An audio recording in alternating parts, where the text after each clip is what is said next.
예, 막 중간에 일어나서 가시고 이랬었으면 제가 '빨리 마쳐야 되겠구나.' 생각했을 텐데 너무 잘 들어 주셔 가지고 제가 이제 끝까지 힘이 빠지지 않더라고요. 여러분 책임이 큽니다. 오늘도 적당히 반응하시고 예, 너무 행복했습니다. 이렇게 사실 베드로전서를 가지고 외부에서 강의하는 건 이번이 처음이라서 이 분량 조절이나 여러 가지 이제 다음 교회에 가면 더 잘할 수 있을 것 같습니다. 네. 그래 감사했습니다. 예. 오늘은 이제 마지막 시간인데 유배지에 하나님 나라 공동체 세우기. 뭐 하나님 나라 공동체 이러니까 요즘에는 교회라는 말이 너무 이제 오염돼 있잖아요. 그죠? 사실 교회라는 말이 굉장히 중요하고 좋은 말이고 선한 말인데 교회라는 말 자체가 너무나 이제 오염되고 왜곡돼 있기 때문에 이 하나님 나라 공동체 또는 그냥 교회를 쓰더라도 교회 공동체 이렇게 이게 쓰게 되어 버렸습니다. 어쨌든 뭐 유배지에 교회 세우기 그게 이제 원래 이 베드로 사도가 말씀하시고자 하셨던 그런 내용입니다. 그러면 유배지에 세우는 교회 이제 3장과 4장 내용을 간단하게 요약하고 여러분과 함께 또 이 얘기를 나눠 보도록 하겠습니다. 이제 정리를 하면 그리스도인은 유배지에서 어느 나라를 사는 사람이죠? 그죠? 하나님의 나라를 사는 사람이죠. 유배지에서 하나님의 나라를 사는 사람. 즉 유배지라는 국가의 국가의 룰을 따르지 않고 하나님 나라의 룰을 따르는 사람들. 그러니까 우리는 외국에서 살아가는 이국인이고 또 조국에서 살아가는 외국인 같은 사람들이 바로 그리스도인의 정체성이다. 이런 이야기를 드렸습니다. 그리스도인은 유배지에서 하나님 나라를 사는 사람입니다. 그래서 그리스도인 유배지에서도 하나님의 백성답게 살아야 돼요. 그죠? 그러면 우리 유배지 같은 이 세상 속에서 우리를 부르신 이유, 택하신 이유가 뭐라 그랬어요?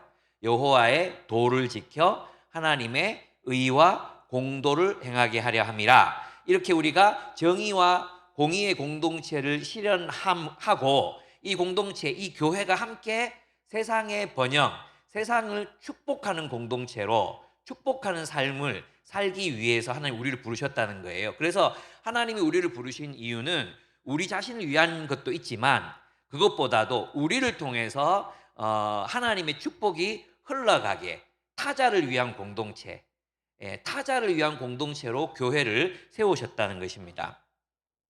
그래서 하나님의 백성으로서 그리스도인은 유배지 같은 이 이국 땅에서도 그들의 샬롬, 유배지 백성들의 샬롬과 번영을 구하는 삶을 삽니다. 그래서 이 유배지를 살아간다는 사실, 외국에서 이 외국인으로 살아간다는 그 사실이 굉장히 고단하잖아요. 그게 이제 고난이죠, 고난. 그런 고단한 삶 속에서도 다르게 살기 때문에 이 당하는 고난이 있습니다. 다르게 살기 때문에 피곤합니다. 다르게 살기 때문에 다른 사람들에게 욕을 먹기도 하고 또 힘든 일을 겪기도 합니다. 이런 고단한 삶 속에서도 그리스도인은 하나님의 백성들은 자신의 욕망을 이루기 위해서 살지 않고 이웃들에게 선을 행하고 하나님의 뜻을 따라 정의와 공의를 실천하는 사람들이라는 것입니다. 여러분이 공의와 정의라는 말이 막 운동권의 용어들인 것처럼 변해버렸잖아요. 근데 원래 이 정의와 공의는 그리스도인의 말이에요. 그리스도인의 언어예요. 이 정의와 공의는 여호와 하나님을 신앙하는 신앙의 본질이에요. 그리스도인들이 정의와 공의를 버렸을 때 항상 하나님은 그것 때문에 심판하셨어요. 예, 하나님은 금요철에 안 나온다고 심판하신 적이 없어요. 하나님께서는 뭐 수요일에 빠졌다고 심판하신 적이 없어요.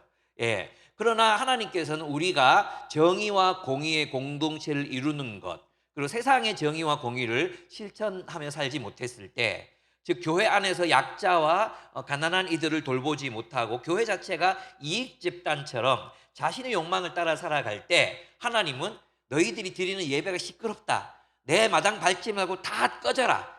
그리고 그들을 붙잡아서 바벨론으로 포로로 던져버리시니까 하나님이셨습니다. 그래서 정의와 공의는 기독교 신앙의 본질이다 이렇게 이야기할 수 있습니다. 하나님과 관계가 올바른 사람은 여호와의 도를 지켜 정의와 공의를 행합니다. 그죠? 그러니까 그게 뭐예요? 하나님과 올바른 관계는 우리의 삶 속에서 정의와 공의를 행하는 삶으로 나타나야 된다는 거죠. 그럼 성경에서 말하는 정의와 공의가 뭡니까? 약자를 돌보는 거죠. 그죠? 그러니까 이익이 아니라 사랑을 위해서 살아가는 사람들이 바로 그리스도인이다. 이런 이야기입니다. 그리고 그들은 그 유배지에다가 뭘 세워요? 하나님 나라를 세워요. 이게 뭐예요? 식민지죠, 식민지. 예, 식민지이기도 하고 뭐 개척지이기도 하고 그죠? 그런 거죠. 이 유배지의 그리스도인들의 사명은 하나님 나라의 공동체, 즉 교회 에클레시아. 에클레시아가 어떤 뜻인지 얘기했죠. 자치적인 정치를 결정할 수 있는 그죠? 그런 외국에 살지만 그들만의 법률. 그러니까 예를 들자면 뭐 미국을 가든 유럽을 가든 무슬림들은 자기들끼리 마을을 만들고 자기들끼리 율법을 실천하잖아요. 그죠? 그 유럽 법이 있지만 그 법보다도 그 문화에서는 자기들의 법이 더 중요하거든요. 그것처럼 그리스도인들이 누구냐? 우리는 이 땅에 살지만 이 땅에서 그리스도의 법을 따라 사는 사람들이라는 거예요.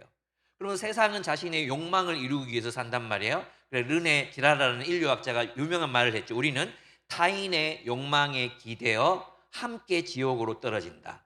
우리 인간이 가지고 있는 모든 욕망은 모방 욕망이거든요. 누가 백 사면 나도 갖고 싶어요. 형아가 무슨 장난감을 갖고 놀고 있으면 그걸 갖고 놀고 싶어요. 옆에 다른 장난감 많아. 이거 갖고 놀라고. 그러면서 형아가 갖고 싶으면 갖고 싶어해요. 예, 공동체 안에서도 별 볼 일 없어 보이던 사람들 어떤 자매가 나 저 형제 너무 좋아 그러면 전부 다 그 사람 좋아해요. 그게 모방 욕망이잖아요. 미메시스. 그거예요. 그래서 인간은 타자들, 타인의 욕망에 기대어 그 욕망을 자기 욕망으로 삼아서 함께 온 세상을 지옥으로 만들어 버립니다. 예. 이런 세상 속에서 그리스도인들은 예수 그리스도의 새 계명을 따라 내가 너희를 사랑하는 것처럼 너희가 서로 사랑하라 하는 사랑의 제국, 사랑의 나라를 이 땅에 세우는 사람들. 그 사랑의 나라가 어디입니까? 나눔 나라, 나눔 에클레시아, 나눔 교회. 이 교회 자체가 무엇이 돼야 된다는 거예요? 하나님이 통치하시는 하나님 나라, 사랑의 나라. 그 사랑의 나라로 살아가야 한다는 거죠. 그러니까 어떻습니까? 세상과는 완전히 다른 규범, 다른 규율, 그죠? 다른 법칙에 따라 작동하는 공동체가 바로 교회라는 것입니다. 그래서 보네퍼는 그 교회가 가시적 공동체가 되어야 된다 이렇게 말했단 말이에요. 가시적 공동체, 가시적 공동체에 속하고 이 교회 이야기가 하나님 나라 이야기가 될 수 있도록 만들어가야 돼. 그리고 나눔교회 이야기가 성경 하나님 나라 이야기에 속해서 우리는 그러면 이 나눔교회는 21세기, 지금 21세기입니까? 22세기입니까? 하여튼 2020년에 22년의 이 시기를 우리가 하나님 나라 이야기를 어떻게 살아냈는가. 우리가 하나님 만났을 때 우리가 들려줄 수 있는 이야기 그거밖에 없어요. 예, 뭘 들려주겠습니까? 나는 하나님 나라를 나눔교회와 함께 이런 공동체를 세상에 서울에 여기 성암에 월드컵 경기장 바로 앞에서 우리가 이런 삶을 살았습니다. 하나님 나라를 이런 방식으로 우리 시대 속에서 우리 땅에서 이런 하나님 나라 질서를 만들어냈습니다. 이런 역사가 우리들에게 있어야 된다는 것입니다. 그 이야기를 함께 만들어가는 공동체, 한 이야기의 공동체가 바로 교회, 나눔교회 이야기가 되어야 된다는 거죠. 그래서 이제 어제 우리가 말씀을 드렸지만 그래서 이제 우리 세상에서 공의를 실천할 뿐만 아니라 이 땅에 하나님 나라를 세우는데 베드로는 그것을 풀어서 세 가지를 얘기했어요. 그죠? 하나는 뭐냐 하면 구원에 이르도록 자라는 교회, 구원에 이르기까지 자라는 교회. 다시 말하면 성숙하는 교회라는 거예요. 그러니까 그리스도인 개개인이 성숙하는 것도 중요하지만 이 개개인이 성숙하려면 뭐가 있어야 됩니까? 이 개인이 성숙하기 위한 사회 문화적인 맥락이 있어야 되는 거예요. 맥락. 우리 청소년들 학원 보내고 학교 보내놓으면 거기서 다 경쟁, 그죠? 왕따 시키는 법, 생존하는 법, 세상에서 배워온단 말이에요. 그런 청소년들을 이제 나눔교회의 공동체의 문화 속으로 끌어들여서 하나님의 백성의 문화를 살아갈 수 있도록 해야 되는 거죠. 무슨 뜻인지 아시겠죠? 근데 그것이 그냥 분반 공부, 교리 공부 그것만을 가지고는 이 사람들의 인격이 그렇게 형성되지를 않습니다. 우리가 하나님 나라를 부모 세대부터 살아야 돼. 그 아이들이 우리 부모 세대들 또 선배들이 그렇게 사는 것을 보고 와 나도 저 형처럼 살고 싶다. 너무 멋지다. 나도 저 언니처럼 살고 싶다. 이런 욕망을 불러일으키는 그런 공동체를 함께 세워가야 한다는 거죠. 그래서 함께 성숙해 가야 돼요. 공동체 전체가 성숙해 가야 돼요. 예. 교회가 성장했는, 교회 숫자가 아니라 교회의 인격, 그 교회 공동체의 인격이 성숙해 가야 된다는 거예요. 품격이 있는 나눔 교회가 돼야 된다는 거예요. 그래서 제가 여러분들을 보니까 젠틀해. 예. 그런 면에서 아주 이제 좋습니다. 네, 여러분들 보면서 제가 적개심이나 또는 뭐 저건 뭐지 뭐 이런 느낌 받지 못했고 굉장히 따뜻한 느낌을 받습니다. 그럼 여기서 끝나면 안 되잖아요. 우리가 함께 더 성숙해. 그러면 누가 와도 이 공동체 문화 속에서 저절로 그걸 배우게 됩니다. 저절로 배우게 됩니다. 네, 그 다음에 두 번째는 제사장 교회가 되는데 있죠. 함께 모퉁이돌 대신 예수님께 붙어서 연결돼서 제사장 교회가 돼야 된다. 근데 이 제사장 교회가 된다는 것은 물론 세상과 하나님을 화해시키는 역할도 있지만 근본적으로 봤을 때 레위 지파에게 요구하셨던 것은 그리스도의 말씀을 따라 세워지는 거룩한 공동체라는 거였거든요. 거룩함을 이루는 공동체. 그랬을 때 이 교회는 세상과 다른 아주 특별한 그런 어떤 문화가 있어야 된다는 거죠. 그게 이제 함께 하나님의 영광을 비추는 예수 그리스도의 말씀을 계명 삼아 그리스도를 모퉁이돌 삼아 그리스도를 닮은 교회를 세울 때 성전이 되어 하나님의 영광, 이전 영광과는 비교할 수 없는 하나님의 영광이 드러나는 성전 공동체, 그런 하나님의 영광이 드러나는 제사장 공동체가 될 수 있다는 뜻입니다. 세 번째는 선택받은 하나님 백성이 돼서 하나님의 업적을 선포한다 그랬죠. 그죠? 왜 우리를 부르셨는가? 하나님 우리를 어둠에서 불러내어 빛으로 인도하신 하나님의 업적, 하나님의 덕, 그 덕을 선포하게 하려 함이라 그랬단 말이에요.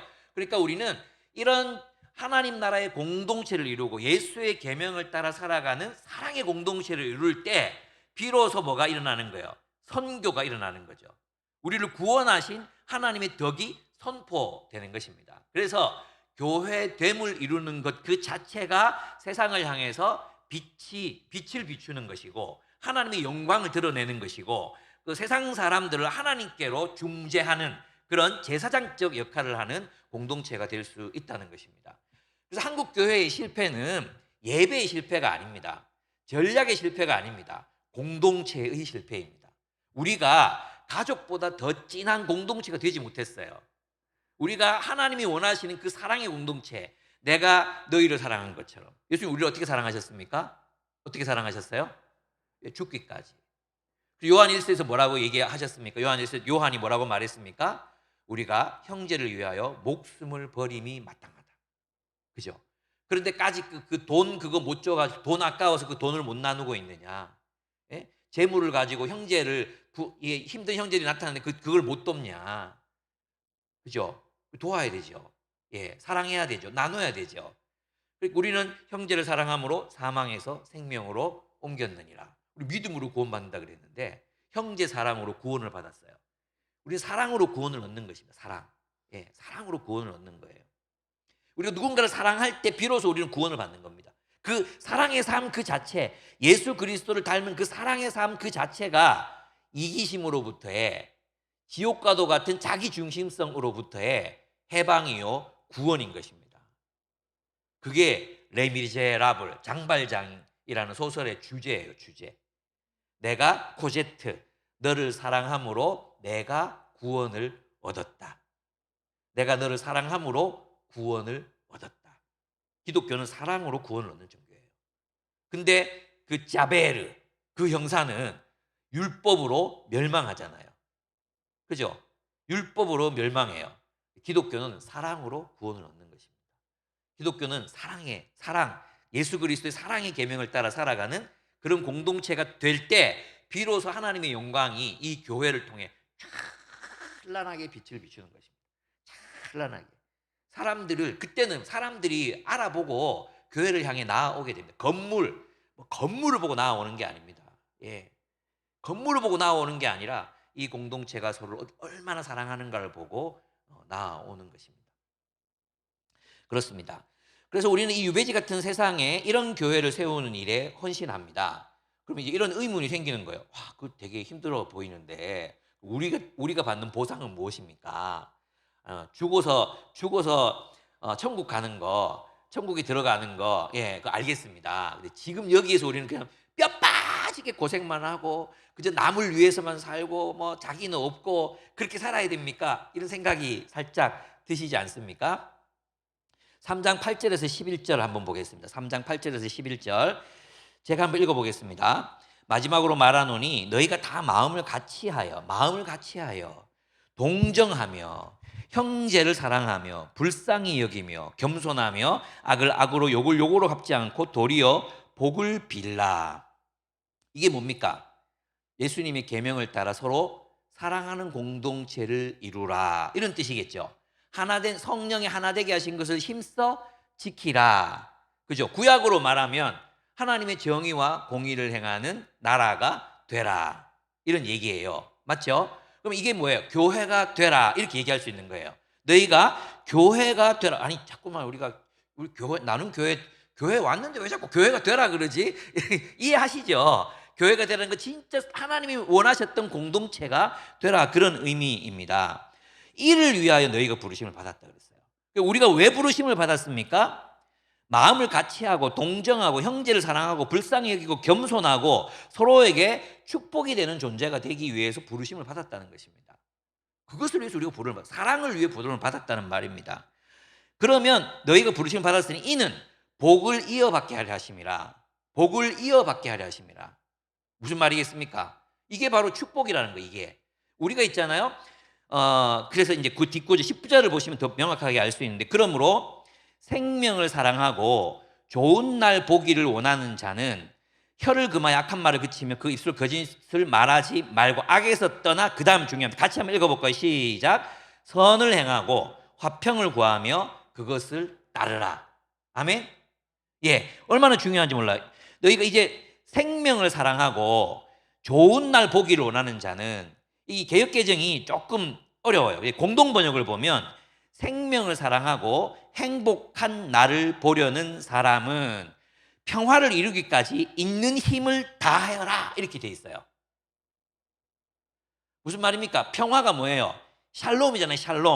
샬롬. 앞에서 말했던 우리 하나님 주님께서 십자가의 보혈로 막힌 담을 허시고 우리가 서로 사랑하고 서로 동정하고, 예, 서로 긍휼히 여기고 겸손하고 그렇게 서로를 섬길 때 이루어지는 공동체가 뭐예요? 샬롬의 공동체잖아요. 그 샬롬의 공동체를 이루기 위해서 있는 힘을 다해라, 이 말이에요. 그러면 우리가 무엇을 유혹을 얻게 됩니까? 그 샬롬의 공동체를 축복으로 받게 되는 거예요. 그러니까 하나님이 우리에게 주시고자 하신 축복은 내가 이렇게 살면 돈 많이 줄게, 자식들 출세시켜 줄게, 또 너희들 뭐 잘 살게 해줄게, 그게 아니에요. 여러분, 우리가 하나님의 나라를 위해서 정말 사랑의 공동체를 이루기 위해서 힘썼을 때 무엇이 나타납니까? 사랑의 공동체가 나타나는 것입니다. 그리고 그 공동체를 우리가 선물로 누리게 되는 거예요. 행복한 삶을 살고 싶으냐? 그러면 너희 교회를 사랑의 공동체로 세워라. 행복한 노년을 맞이하고 싶으냐? 그러면 네가 늙어도 너를 사랑해줄 공동체를 세워라. 행복한 그런 청년의 시기를 보내고 싶으냐? 그 청년의 시기를 너를 있는 모습 그대로 사랑해주고 너를 멘토링해주고 너에게 하나님 말씀을 가르치고 너에게 밥 사주고 너에게 남자 소개시켜주고 여자 시켜줄 그런 공동체를 세워라. 네가 실직했을 때 너를 책임지고 돌봐줄 평화의 공동체를 세워라. 그게 축복이, 너에게 주어지는 축복이다, 이거예요. 여러분 있잖아요. 하나님께서 이스라엘 백성들을 꼬셨어요. 살살 꼬셨어요. 꼬셔가지고 뭐 하셨습니까? 아브라함에게도 자식도 하나 없는 아브라함에게 내가 젖과 꿀이 흐르는 땅으로 너를 인도하겠다. 여기서 젖과 꿀이 흐르는 땅, 그들이 들어갔던 가나안 땅에 젖과 꿀이 거기 어디 흐릅니까? 없어요. 근데 어떻게 젖과 꿀이 흐르는 땅이 되는 줄 아십니까? 그 땅이, 그 팔레스타인의 그 척박한 땅이 어떻게 젖과 꿀이 흐르는 땅이 되느냐? 여호와의 율법을 준행함으로 축복의 땅으로 변하는 거예요. 여호와의 율법이 뭡니까? 내 하나님 사랑하고 내 이웃을 사랑하잖아요. 그러면 그 가나안 땅에서 그들은 하나님의 여호와의 도를 지켜 하나님의 정의와 공의를 행하는 백성이 되잖아요. 그러면 거기에 하나님이 복을 내리시는 것입니다. 거기에 하나님의 헤세드의 축복을 내리시는 거예요. 어떤 공동체에 하나님의 말씀을 따라 서로 사랑하며 살기로 결단한 그 공동체 위에 하나님의 헤세드적 사랑을 막 부으시는 거예요. 그래서 뭐 낙태하는 나귀가 없고, 너희가 뭐를 심으면 막 백배 천배 막 열매를 맺고, 너희가 이 이방의 모든 부가 너희를 향해 나아올 것이고, 주님이 그렇게 이스라엘 백성들을 꼬셨던 거예요. 그냥 그 약속의 땅으로 간다고 해서 축복을 받는 게 아니었어요. 그 땅에서 하나님의 율법을 따라 살아야 했어요. 살지 못하면 어떻게 됐습니까? 그 땅에서 뽑혀서 다른 나라로 다 이주시켜버리고 고생시키셨어요. 저는 있잖아요, 뭐 자꾸만 사람들이 예수 믿으면 축복받는다 그러는데, 저는 이스라엘 백성들 삶을 보면 이 사람들이 하나님의 백성이 아니었으면 주변에 있는 바벨론이나 시리아나 이런 나라들처럼 편안하게 살았을 것 같아요. 괜히 하나님하고 언약 맺어가지고 잘 살지도 못하면서 맨날 두드리 맞고, 맨날 전쟁하고, 맨날 기근 오고, 맨날 포로로 잡혀가고. 이게 이스라엘 역사예요. 지금까지 핍박, 이스라엘 사람들보다 더 많이 학살당한 사람들이 없었잖아요. 어떤 나라에 있든지 모든 민족들이 적이 됐던 나라가 유대인들이었잖아요. 근데 하나님 그들 축복하셨죠. 저는 이제 그런 걸 보면, 여러분, 우리가 복을 누린다는 게 무슨 뜻인가? 우리는 이렇게 생각해요. 내가 하나님 잘 믿으면 그 보상으로 하나님이 내게 복 주신다고 생각하거든요. 그게 아니에요. 우리가 하나님의 뜻을 따라 사랑의 공동체를 세울 때 이 사랑의 공동체를 하나님이 축복하시는 거예요. 이 공동체에 속한 개개인을 하나님이 축복하시는 거예요. 내가 이렇게 얘기하면 약간 기복적일지 모르겠지만, 저희 교회 공동체에 이제 30, 40대 되는 친구들이 일을 한단 말이에요. 일을 해요. 근데 어떤 친구들은 정말 여기 연세대 대학원 다니면서 석사학위 하면서 매주 교회 내려서 섬겼던 자매도 있거든요. 그런 사람들이 많아요. 그리고 진짜 뭐 좋은 곳에, 이제 좋은 데 취직할 대부분 이제 대구에 있는 분들이 서울로 올라서 취업을 한단 말이에요. 근데 끝까지 우리 교회랑 같이 동력하겠다고 막 원서도 대구 근처에 있는 데만 내고 이랬던 친구들이 있었어요. 근데 놀랍게도 기다리니까 하나님이 정말 좋은 곳으로 그들을 취업시켜 주시더라고요. 진짜 제가 놀랐어요. 내가 정말 학교에서도 잘 나가고 석사학위, 석박사학위 다 받은 친구들이야. 근데 원서만 내면 정말 지금 받는 페이 2배 이상 받을 수 있는 데를 다 포기하고 기다렸거든요. 지도 교수들도 네가 돌았나? 네 그 정도 실력이면 대기업 가서 돈 많이 받을 수 있다, 이렇게 얘기하는데도 저는 할 일이 있습니다. 저는 할 일이 있습니다. 그리고 남았어요. 근데 제가 그 사람들의 삶을 볼 때 하나님이 축복하시는 것, 정말 좋은 아내를 만나고 좋은 가정을 이루고 사랑받고 사랑하며 사는 걸 보는 거예요. 정말로 그렇습니다. 여러분 있잖아요. 우리는 자꾸만 이 개인주의적인 기복 신앙을 가지고 있거든요.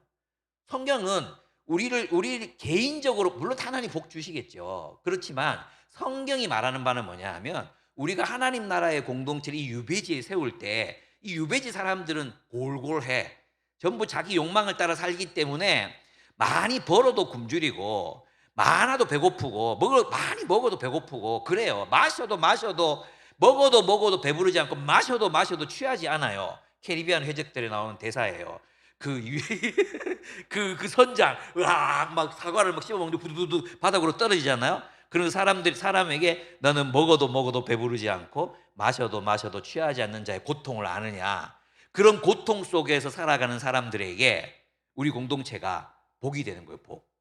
그 사람들 앞에서 우리가 서로 사랑하며 사는, 하나님의 뜻을 따라 사랑하며 사는 사람들을, 이 공동체를 하나님이 이렇게 축복하시는구나. 그러니까 여러분에게 뭐가 축복이에요? 나눔 교회가 축복이라니까. 내가 열심히 주님을 위해 살면 하나님 나를 복 주시는 게 아니라, 주님을 위해서 이 사람들을 사랑하며 살아갈 때 이 공동체를 내가 선물로 받게 되는 것입니다. 아멘? 그거예요. 우리는 모두 다 은사를 받으셨죠. 은사를 왜 주셨습니까? 다른 사람들에게 선물이 되라고. 은혜의 선물. 우리 손에는 하나님이 주신 은혜의 선물들이 있어요. 은혜의 선물들. 왜 주셨어요? 은사를 누구를 주라 그랬어요? 다른 사람에게 주라고. 다른 사람을 위한, 공동체에 있는 다른 사람들을 위한 선물이 되라고. 내가 너에게 다른 사람에게 줄 선물을 줬다. 네 그거 줘라. 뭐 누가 있잖아, 누가 나한테 막 선물 보내, 누구 줘. 얼마나 기분 좋습니까? 서로에게 축복이 되는 존재가 되라고. 그래서 너희가 세상을 위한 축복이 되라고. 우리가 받는 복이라는 것은 바로 그런 의미입니다.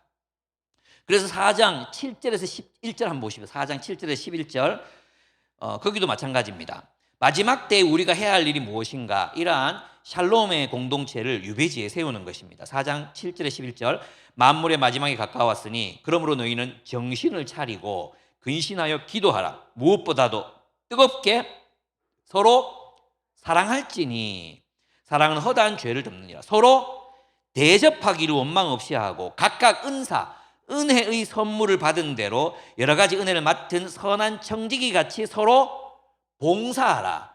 은혜의 선물을 받았어. 이 선물을 누군가에게 주라는 거예요. 선물 주는 사람이 되라는 거예요. 그럼 뭐가 생기는 거예요? 하나님 나라의 공동체가 유배지 같은 세상 속에 턱 하고 나타나는 거야. 그리고 유배지 같은 세상 속에서 이 공동체가 하나님의 영광의 빛을 발하는 것입니다. 그런 사람들이 서로 나도 그 나라 국민 할래. 나도 그 나라 국민 할래. 어떨 때는 막 정말 이상한 정부 들어서고 그러면 이민 가고 싶지 않습니까? 저도 한참 이민 가고 싶었을 때 나 도저히 못 살겠다. 근데 진짜 내가 TV에 나오는 저 사람도 안 보려고 했는데 이민 가고 싶다. 이런 생각 해본 적 여러분 없습니까? 저 많거든요. 그런데 이 하나님 나라는 이 하나님 나라 공동체를 사람들이 나도 저 나라 국민 되고 싶다. 나도 저기 가면 내 인생 팔자가 피는구나. 나도 저기 가면 사랑받을 수 있구나. 나도 저기 가면 안전하겠구나. 나도 저기 가면 저 공동체에 속하면 내 마음 다 보여줘도 공격받지 않겠구나. 내가 찐따라도 이 사람들은 나를 버리지 않고 사랑하겠구나. 그것이 우리가 세상에 보여줘야 될 공동체의 빛이라는 것입니다. 그렇습니다. 유배지 같은 세상의 샬롬, 이 세상의 샬롬을 구하고 유배지의 샬롬의 공동체인 교회를 세우기 위해 사는 사람들은 고난을 받습니다. 고난을 받습니다. 그래서 이제 4장 전체 내용은 고난에 대한 이야기입니다. 그 유배지의 고생스러운 현실 속에서도 하나님 나라를 포기하지 않고 사는 것, 이게 그리스도를 위해 고난받는 거예요. 여러분, 우리가 예수 믿기 때문에 특별히 우리는 고난 그러면 난 예수 믿어서 직장에서 잘렸거나 예수 믿었기 때문에 고문을 당했거나 예수 믿었기 때문에 감옥에 갔거나 이런 일 여러분 없으셨잖아요. 근데 베드로전서가 말하는 고난은 뭐냐 하면 그 유배지의 고생스러운 현실, 고난을 받고 있는 그 현실 속에서도 하나님의 나라를 포기하지 않고 교회를 세우고 이방 사람들을 사랑하기를 포기하지 않은, 다시 말하면 사랑의 삶을 포기하지 않는 삶을 고난이라고 얘기하는 거예요. 이 노예들은 당연히 노예로 고생하고 있잖아요. 근데 그 노예가 그리스도의 고난을 본받아서 주인의 집을 사랑하는 거예요. 그 사랑의 삶을 포기하지 않는 것, 그게 고난이에요. 내 개인의 삶이 학교 생활, 직장 생활, 가정 생활로 정말 고달프고 힘이 들지만 하나님 나라를 포기하지 않고 우리의 형제를 돌보고 자매를 돌보고 세상의 약자들을 돌보는 삶을, 즉 사랑하는 삶을 포기하지 않는 것, 그것이 그리스도를 위해 당하는 고난인 것입니다. 여러분이 10시 반까지 설교를 듣는 거, 이게 고난인 겁니다, 여러분. 이게 여러분 피곤한데 앉아가지고 거의 말씀을 듣는 이 고난, 이게 바로 뭐라 그랬습니까? 이게 바로 그리스도를 위한 고난입니다. 아침에 더 자고 싶은데 우리 청소년들 이거 살려야 돼. 그래서 그 아이들을 붙잡고 말씀을 가르치고 같이 농구하고 같이 밥 먹고 요리하고 집에 초대해서 요리해주고, 그게 바로 그리스도를 위해 받는 고난입니다. 사랑을 포기하지 않는 것, 나의 이 고달픈 현실, 나의 이 고난의 현실, 그냥 예수 안 믿고 살아도 힘든데 예수 믿었기 때문에 더 이 힘든 상황 속에서도 우리가 사랑을 포기하지 않고 사는 삶, 그것이 그리스도를 위해 받는 고난이라는 거예요. 사랑을 포기해버리면 우리는 타락하는 거예요. 우리는 타락하는 거예요. 근데 여러분 있잖아요, 우리는 이런 생각을 자꾸 하거든요. 어떤 거냐 하면 그리스도인들은 남들보다 특별히 고난을 하도 이런 얘기 많이 하니까 남들보다 고난을 더 많이 받는 것 같아. 그죠? 그래서 있잖아요, 이런 고백들을 한단 말이에요. 우리 청년들도 많이 그러는데, 내가 예수를 안 믿었으면 편한 길, 꽃길 갈 수 있었는데, 찬양도 그런 찬양이 있어요. 예, 꽃길 갈 수 있었는데 내가 예수 믿어가지고 꽃길 못 가고 이렇게 고달픈 인생을 산다, 고난받는 인생을 산다, 이런 생각들을 대부분 해요. 근데 이제 헨즈 커피의 이제 진경도 사장님이라는 분이 계세요. 이분이 얘기하는데, 세상 사람들, 불신자들이 세상에서 꽃길 걷는 줄 아냐고, 하루하루 먹고 살려고 얼마나 발버둥 치며 사는지 아냐고, 얼마나 발버둥 치며 사는지 아냐고. 여러분, 세상의 길, 하나님 없는 길이 결코 꽃길이 아닙니다. 여러분, 착각하시면 안 돼요. 누가 꽃길 걷느냐? 그리스도인들이 꽃길 걷는 거예요. 이 길에는 예수님이 우리와 함께 하시죠. 이 길에는 예수님께서 우리에게 지혜를 주시죠. 또 우리를 도와줄 수많은 형제 자매들이 있죠. 그죠?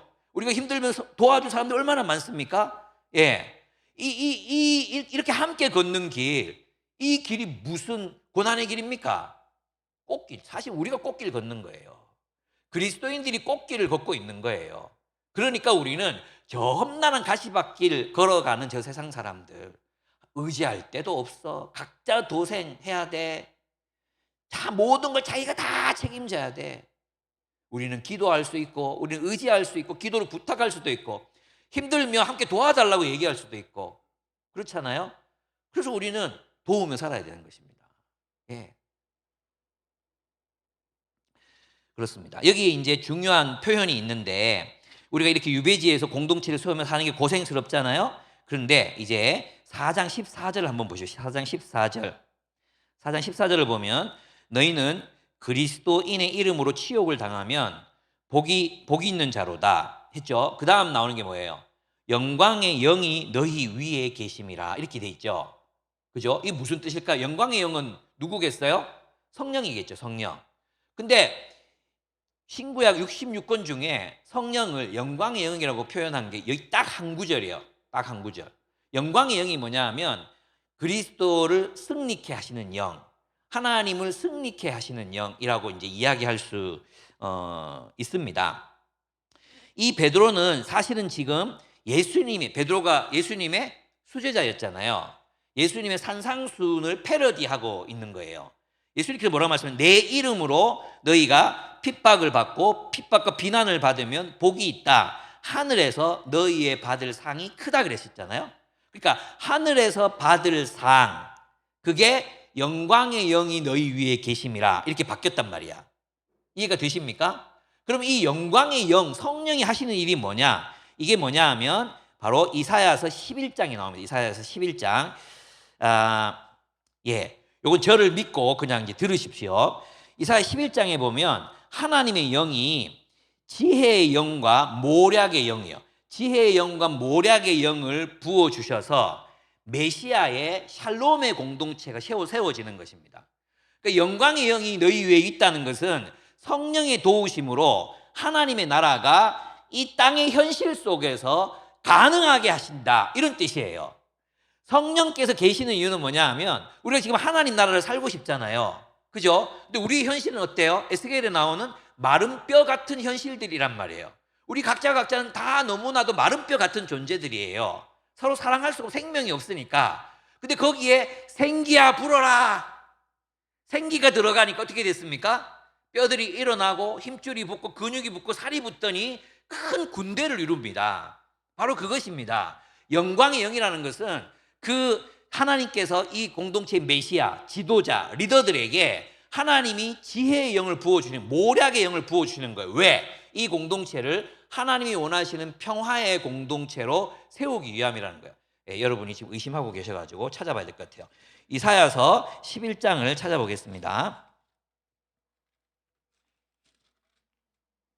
네, 여기에 보면 11장, 이새의 줄기에서 한 싹이 나며 그 뿌리에서 한 가지가 자라서 열매를 맺는다.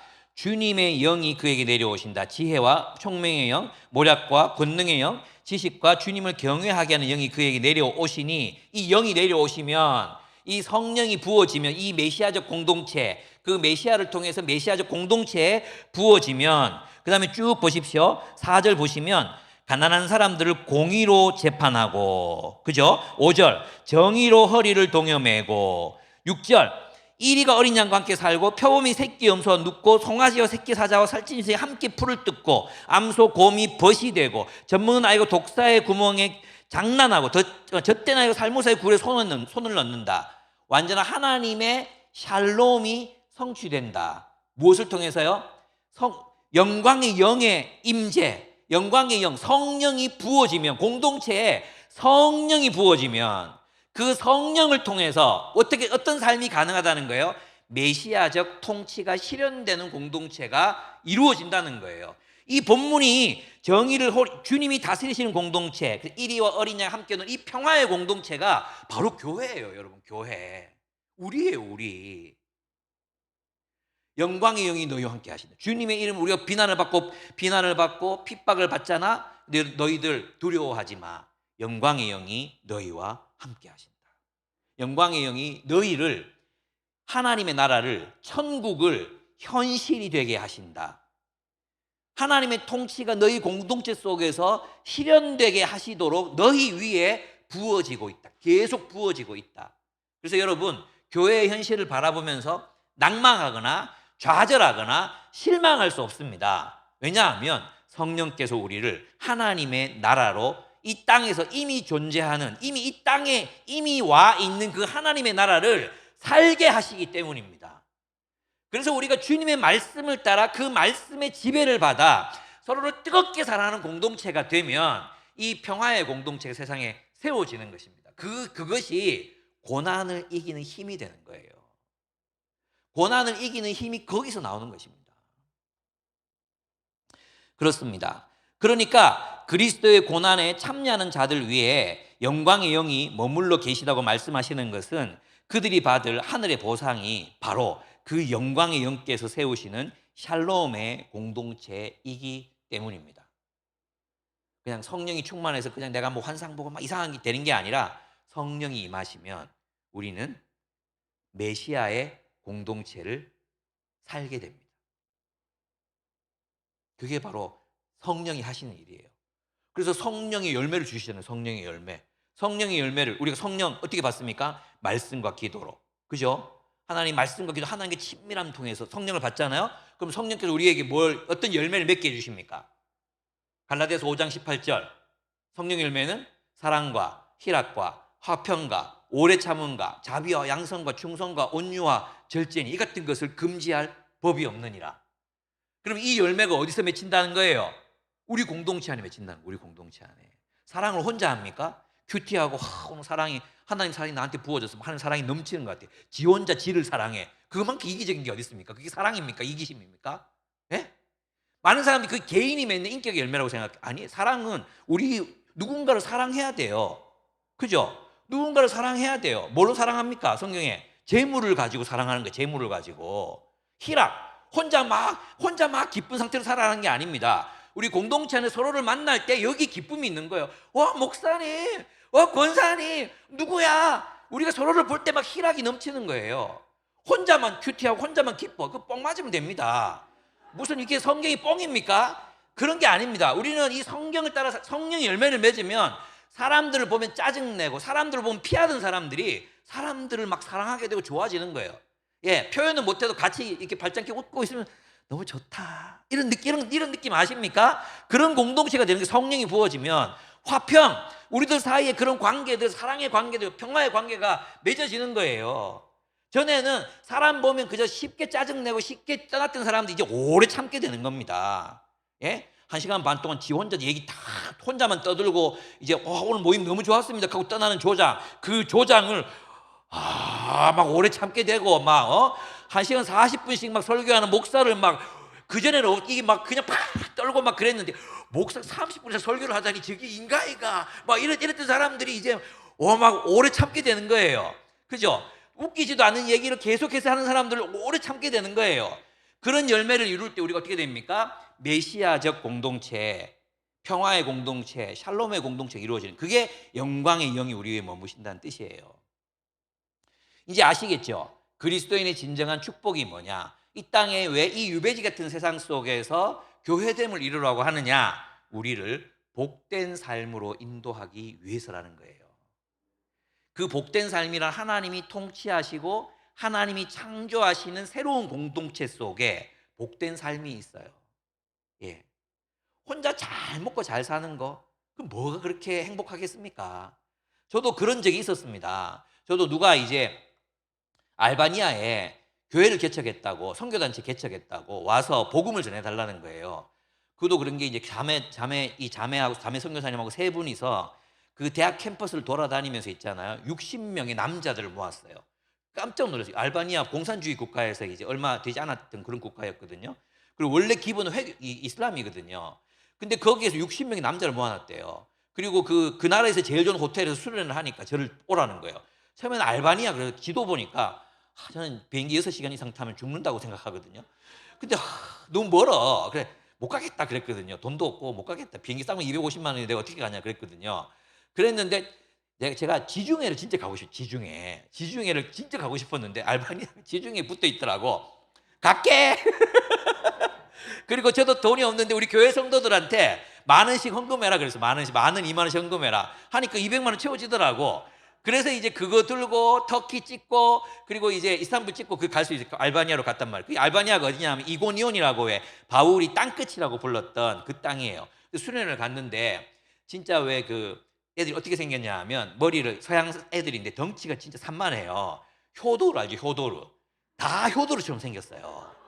근데 제가 거기에서 남자만 있어. 여자도 없어. 간사들만 여자야. 근데 거기서 막 복음을 전하는데 이 나라 문화가 어떠냐면 한 사람이 말을 하고 있는데도 누가 대화를 할 때 있잖아요. 한 사람이 끝나고 우리는 말을 하잖아요. 한 사람 말을 하고 있는데 상대방이 막 그냥 말을 해요. 막 서로.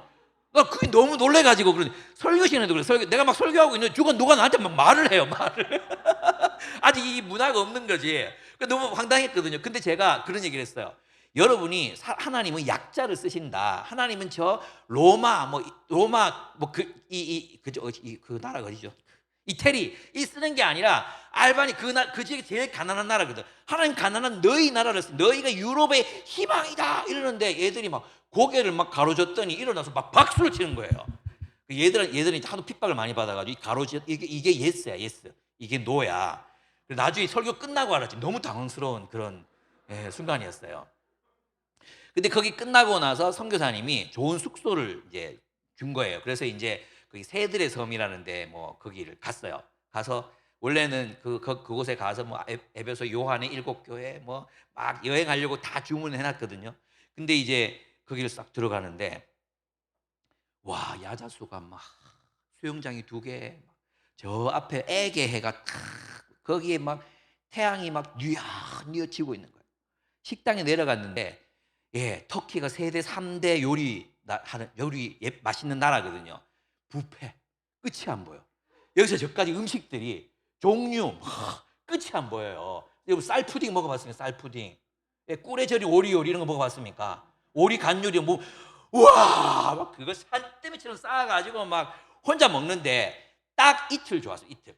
모든 여행 계획 다 취소하고 내 여기 그냥 일주일 살다 간다 이러고 너무 신나가지고 아침마다 내려가서 밥 먹고 점심 내려가서 밥 먹고 저녁마다 내려가서 밥 먹고. 근데 이제 쓸쓸해지기 시작하는 거야. 쓸쓸해지기 시작하는 거야. 애게 뉘어뉘어지는 해를 바라보면서 참 예쁘다 그지 여보 해줄 아내도 없고 수영장 2개 있으면 뭐합니까? 거기서 막 아이들 막 즐겁게 놀면서 막 아빠 얘기 너무 좋아해줘야 되는데 그럴 애들도 없고 목사님 이거 너무 맛있어요 목사님도 드셔보세요 할 친구도 없고 그 정신이 들고 나니까 그 식당에 혼자 밥 먹는 딸딸이 끌고 와서 혼자 밥 먹는 사람 나밖에 없고 전부 하하호호하 프랑스 사람이 하는 데거든요. 프랑스 사람들이 많이 와. 얼마나 떠드는지 막. 그래 나중에는 이게 혼자 밥을 먹고 있는데 쓸쓸해 죽겠는 거예요. 저는 그땐 뭐가 생각나냐면 군대에서 제가 해군 장교 출신이거든요. 해군에 가면 작전사령부 안에 어마어마한 벚꽃나무가 있습니다. 진짜 이 전국에서 가장 좋은 벚꽃이 피는 데가 작전사령부 안이에요. 그 벚꽃 아래에서 눈물 흘리던 때가 생각나는 거예요. 벚꽃이 이렇게 아름답게 피었는데 나는 지금 여기서 뭐 하고 있나?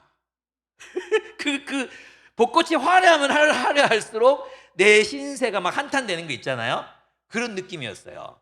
여러분 있잖아요. 혼자 잘 먹고 잘 사는 건 저주예요. 성경에서 먹고 마시고 즐거워하라는 거 앞에 뭐가 붙는지 아십니까? 함께요.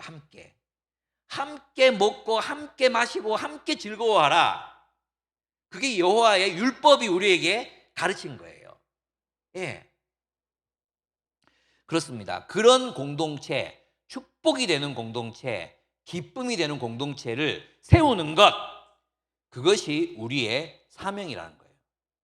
아브라함이 자신의 자손들을 여호와의 도를 지켜 의와 공도를 행하는 백성이 되게 해야 했듯이, 메시아가 성령으로 기름 부음 받아서 정말 사자와 어린 양이 함께 뛰노는 공동체를 창조하는 것이 메시아의 사명이었듯이, 메시아를 따르는 우리들은 바로 그 평화의 공동체, 샬롬의 공동체를 이 세상, 이 자기중심적인 각자 도생의 세상 속에, 탐욕의 세상 속에 사랑의 제국들을 곳곳에 세우는 것, 그런 근원적 혁명을 일으키는 사람들이 바로 그리스도인이라는 이름을 가진 사람들의 역할이라는 것입니다. 그게 우리의 사명이에요. 무슨 직업을 가질 것인가, 이건 중요하지 않습니다. 어떤 직업을 가지든지 우리는 이 사명이 우리의 사명이 되어야 한다는 것입니다. 이해가 되십니까? 네. 그럼 이런 세상, 이런 가시적 공동체를 세우려면 뭐가 필요하겠습니까? 리더십이 필요합니다. 미안합니다. 네. 리더십이 필요합니다. 리더십. 유배지에 교회를 세우는 리더십이 있어야 합니다. 그죠? 그러면 초대교회는 그런 리더들을 세웠어요. 이게 장로예요, 장로. 이제 다시 베드로전서로 돌아와 보면, 나는 여러분 가운데 장로로 있는 이들에게 같은 장로로서 또한 그리스도의 고난의 증인 앞으로 나타날 영광을 함께 누릴 사람을 권면합니다. 이렇게 이제 이야기를 합니다. 이 장로는 오늘날 우리가 이제 당회원이라고 하는 그 조금 달라요. 왜냐하면 지금 당회는 약간 좀 이 변질이 됐어, 변질. 이제 조금 이따가 설명을 드리겠습니다. 이 리더는 어떤 사람들이 리더로 세워지냐 하면, 이제 본문에 보겠습니다. 이 사람의 동기가 있습니다. 동기. 리더의 내적 동기. 이 장로가 되는 사람들, 교회 리더로 세워지는 사람들, 셀 리더든 뭐든 리더로 세워지는 사람들 있잖아요. 이런 사람들은 이런 동기로 리더가 됩니다. 바로 그리스도 때문입니다. 그리스도가 동기예요. 그리스도의 고난의 증인이요 앞으로 나타날 영광을 함께 누릴 사람으로서 권면합니다. 그래서 그리스도의 고난의 증인으로서 그는 그리스도의 고난의 삶 전체를 목격했고, 우리를 위해서 당하신 그 고난에 대한 증인으로 살았고, 그의 고난에 동참한 사람이고, 앞으로 나타날 그리스도의 영광을 함께 누릴 사람이라고 자기를 소개합니다. 그러니까 교회의 리더는 그리스도를 사랑하기 때문에 동력자들과 함께 그리스도를 위해 기꺼이 고난받을 수 있는 사람이 바로 교회의 리더로 세워져야 한다는 것입니다. 그의 유일한 욕망은 우리를 사랑하사 우리를 위해 죽으신 그리스도의 영광, 그리스도의 승리입니다. 그는 그리스도의 고난에 참여함으로 그리스도의 승리에 참여하고자 합니다. 우리가 하나님 나라의 사역에 참여하는 동기는 바로 그리스도 그분 때문이라는 것입니다. 이런 분들이 교회의 리더로 세워져야 합니다. 그래서 있잖아요. 이게 또 두 번째 보겠습니다. 그 리더의 역할이 뭐냐, 장로의 역할이 뭐냐 한번 보겠습니다. 저는 지금 당회를 비판하고 있는 게 아닙니다. 이런 불편한 마음이 있으시면 내려놓으셔야 됩니다. 근데 당의 원들은 이런 마음을 가지셔야 된다는 거예요. 그리스도를 위하여 내가 장로가 되었는가? 그리스도를 위하여 내가 교사가 되고 있는가? 그리스도를 위하여 내가 찬양팀을 섬기는가? 내 동기는 무엇인가 하는 거예요. 그러면 이제 우리는 이런 동기, 나는 이런 동기가 없으니까 교회 일 안 해도 되겠다. 나는 이런 리더가 되기엔 난 너무 부족해. 나는 인정도 받고 싶고, 나는 사람들에게 이렇게 또 우리 교회에서 또 우리 부모님이 또 교회 중요한 분이시고, 뭐 이런 것들 때문에 할 수도 있잖아요. 나는 이런 동기가 없으니까 나는 리더 안 해도 되겠네. 이렇게 생각하면 안 돼요. 왜냐하면 동기는 항상 변해요. 예. 주를 위해서 목사가 되고 주를 위해서 간사가 되잖아요. 그래도 어느 순간 지나면 어떻게 됩니까? 우리의 동기 속에는 내 야망과 내 야심과 내 게으름이 막 믹스되기 시작합니다. 예. 제가 여러분을 정말 사랑하는 마음으로만 지금 설교하고 있을까요? 예? 내가 설교를 잘해서 이 성도들에게 인정받고 싶다 이런 욕구는 없을까요? 있죠. 왜 없겠어요? 예. 제가 여기 오려고 이제 제가 며칠에서 며칠 사이까지 설교를 하는지 모르겠는 거예요. 여러분 주보를 봤다니까요. 홈페이지 들어가가지고. 근데 이제 내가 3일 하는 거라서 나오려고 그랬는데 이게 매주마다 재정 보고를 하시더라고요. 재정 보고. 그걸 딱 보는 우리 교회 한 달 수입이 그냥 한 주 수입이구나. 순간 제 질투심이 폭발할 뻔했잖아요. 와, 씨, 서울에서 목회하면 이렇게 되는 건가? 뭐 이런 생각이 드는 거예요. 진짜 우리 한 달치가 한 주에 딱 지켜서 그 주에 현금이 특별히 더 많이 나온지 모르겠지만 하여튼 좀 질투심이 생겼습니다. 게다가 이제 조영민 목사님 만났는데 너무 잘생긴 거야. 키도 크고. 그래가지고 그런 마음이 없겠습니까? 제게? 또 제 책이 조영민 목사님보다 더 많이 팔렸으면 좋겠다. 이런 동기가 없겠습니까? 있죠. 근데 중요한 건 뭐냐 하면 그런 동기들이 생길 때마다 나는 그리스도를 위하여 사역하는 사람이다. 나는 그리스도를 사랑하는 마음으로 계속해서 우리의 동기를 점검하고 우리의 동기를 새롭게 해야 돼요. 새롭게. 동기가 없으면 동기를 그렇게 초점을 맞춰서 바꿔야 돼요. 예. 그래서 우리가 기도하잖아요. 하나님, 내가 이런 동기가 있는데 정말 주님을 위해서 이를 선택하게 해 주십시오. 기도하고. 그렇게 해서 서는 거죠. 찬양팀 할 때도 있잖아요. 우리 마음속에 막 여러 감정이 든단 말이에요. 그럴 때마다 내가 주를 찬양하게 해 주십시오. 이런 사람들이 끝까지 살아 있을 수 있어요. 예. 두 번째, 리더의 사명입니다.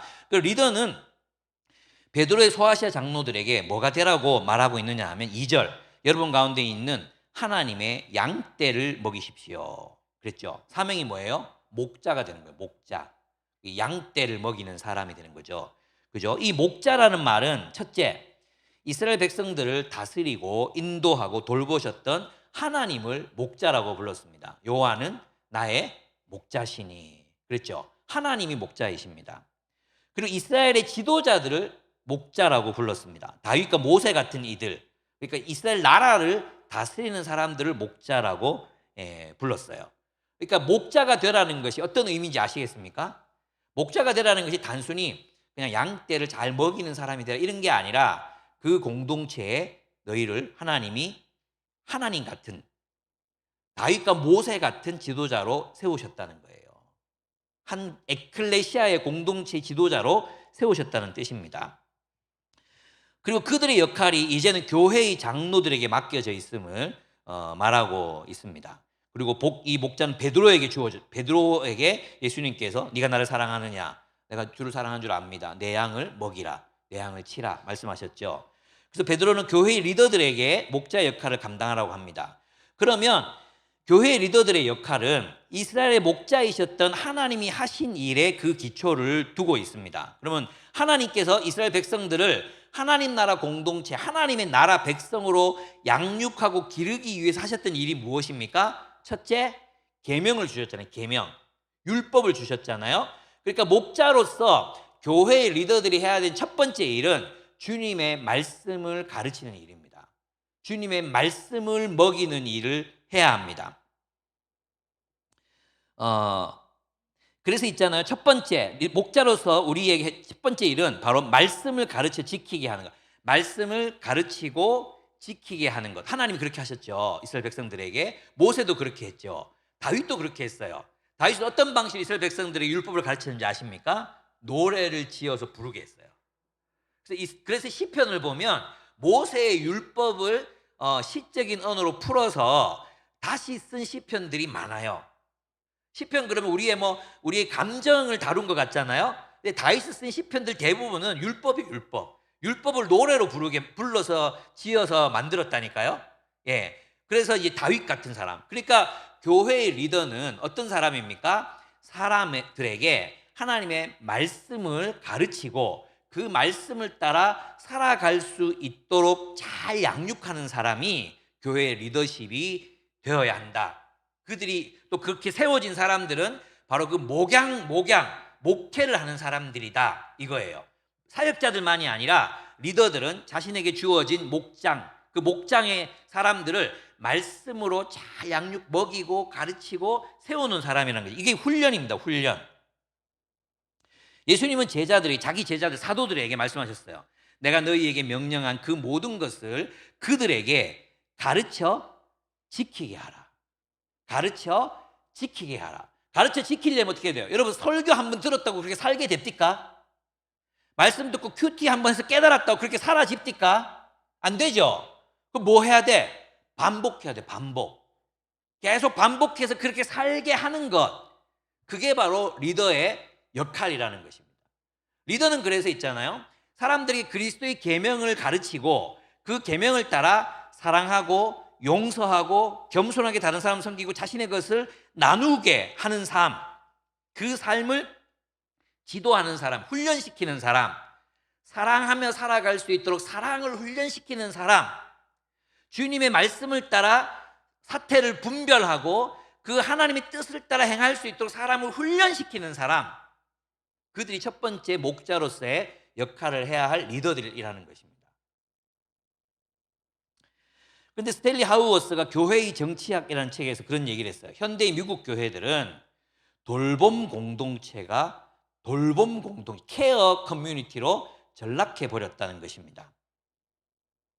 이것에 대해서 강력하게 비판합니다.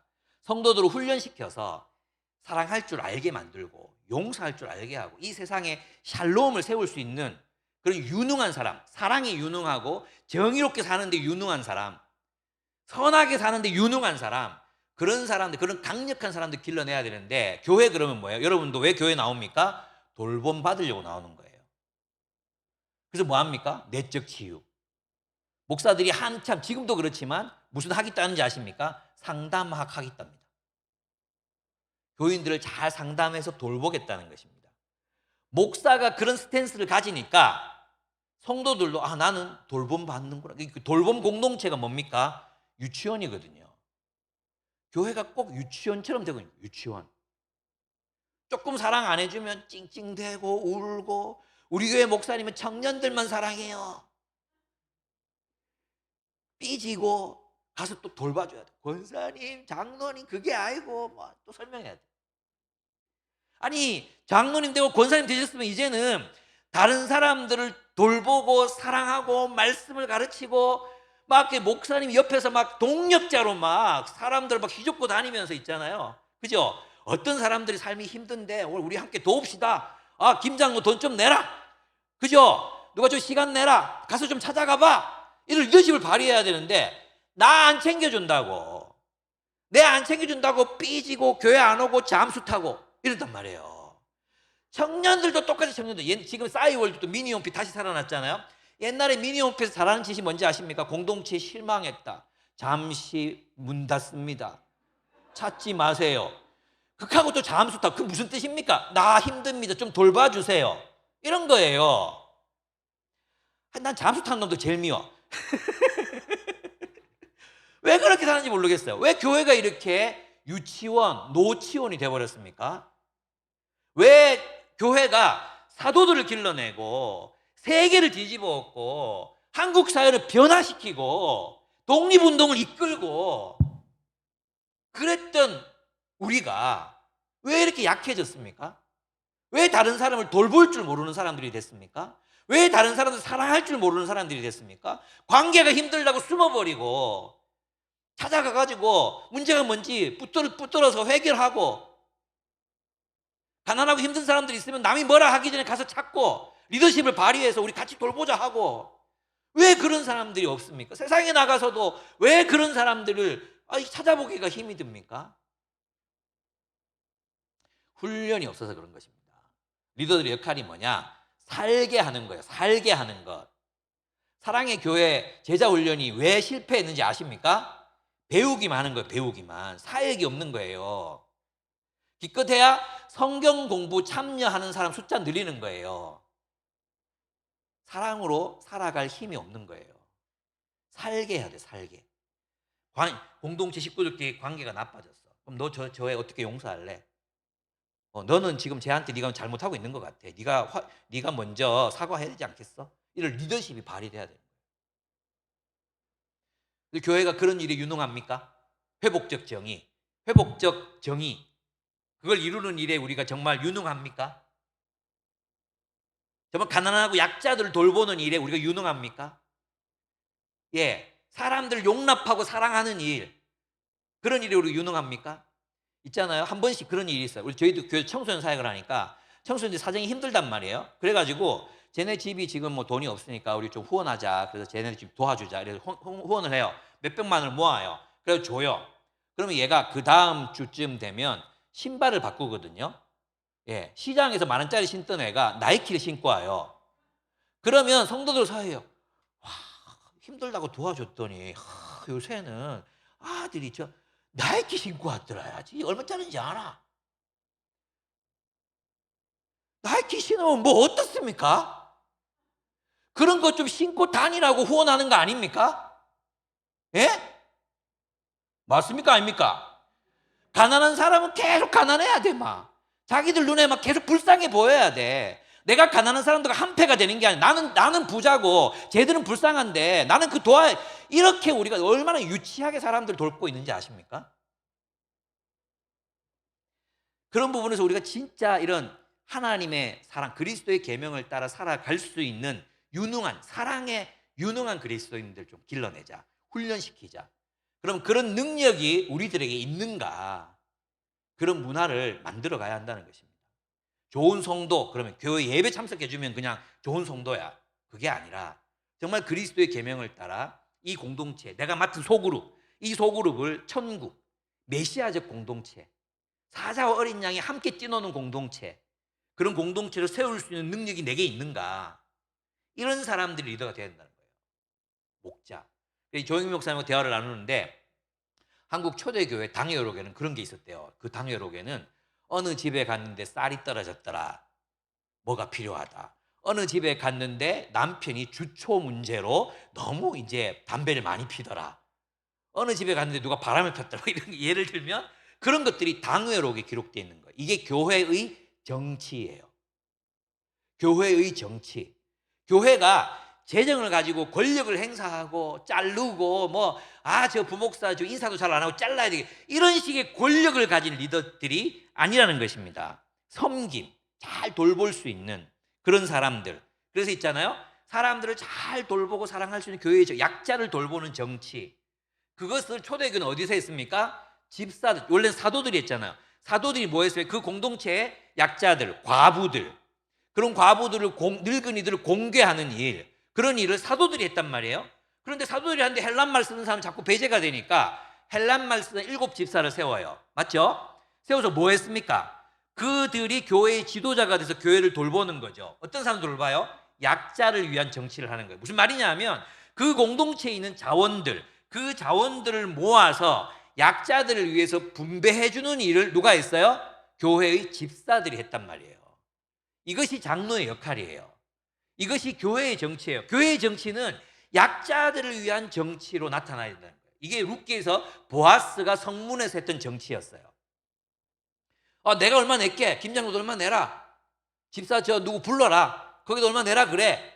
이게 리더십이에요. 누가 지금 부부 싸움 했다 하던데 지금 그 남편이 다락방에 올라가가 3주 동안 내려오지도 않는단다고 어쩌겠노? 어쩌겠어요?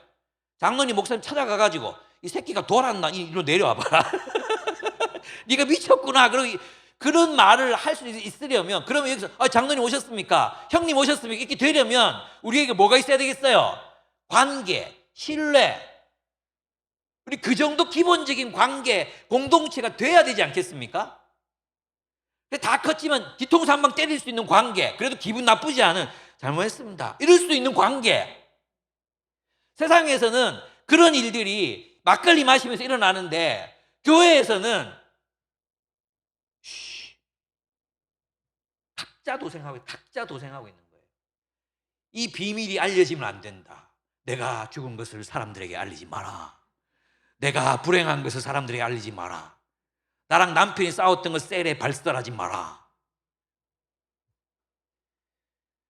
그렇게 해가지고 우리가 어떻게 공동체가 되겠습니까? 훈련해야 돼요. 인도해야 됩니다. 인도. 그죠? 공동체를 잘 다스려서 하나님의 말씀을 따라 사는 공동체로 이끄는 것입니다. 하나님의 정의와 공의가 실현되는 공동체를, 에클레시아를 세우는 것입니다. 예. 제가 배드민턴을 한 5년 쳤거든요. 5년. 예. 열심히 쳤어요. 잘 못해요. 배드민턴 열심히 쳤거든요. 그랬는데 그 배드민턴 동호회 회장님이 아침마다 하신 말씀이 뭔지 아십니까?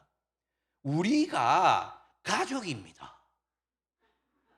매일 만나서 매일 같이 샤워하고 운동 끝나면 콩나물 국밥 같이 먹고 누가 아프다 하면 찾아가고 세상에 이런 가족이 없습니다. 사실 저는 우리 식구들보다 여기가 더 가족 같습니다. 이걸 매일 원래 때마다 하셨습니다. 이걸 매월 원래 때마다. 제가 그때 기독교 교회의 목사로서 얼마나 쪽팔렸는지 모릅니다. 그 말이 사실이거든요.